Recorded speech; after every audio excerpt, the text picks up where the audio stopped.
Taste the Daily. முதலமைச்சரின் காலை உணவு திட்டம் அரசு உதவி பெறும் பள்ளிகளுக்கு விரிவுபடுத்தப்பட்டுள்ள நிலையில் தமிழகம் முழுவதும் திங்கட்கிழமை முதல் நடைமுறைப்படுத்தப்பட உள்ளது.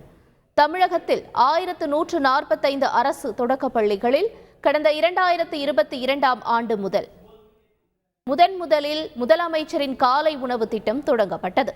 இந்த திட்டத்தின் மூலம் 1ஆம் வகுப்பு முதல் 5ஆம் வகுப்பு வரை படிக்கும் 1.5 லட்சம் குழந்தைகள் பயன்பெற்றனர்.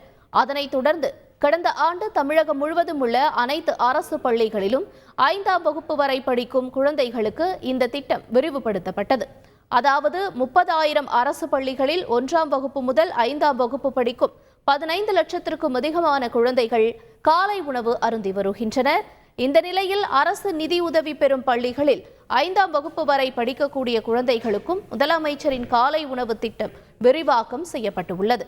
திருவள்ளூர் மாவட்டம் கடம்பத்தூர் ஊராட்சி ஒன்றியத்திற்கு உட்பட்ட கீழச்சேரி கிராமத்தில் உள்ள புனித அன்னாள் தொடக்கப் பள்ளியில் இன்று காலை 8 மணிக்கு நடைபெறும் விழாவில் முதலமைச்சர் ஸ்டாலின் பங்கேற்று காலை உணவு திட்டத்தை துவக்கி வைக்கிறார். இந்த திட்டத்தின் மூலம் மொத்தம் 4000 பள்ளிகளில் 2,50,000 குழந்தைகள் பயன்பெற உள்ளனர்.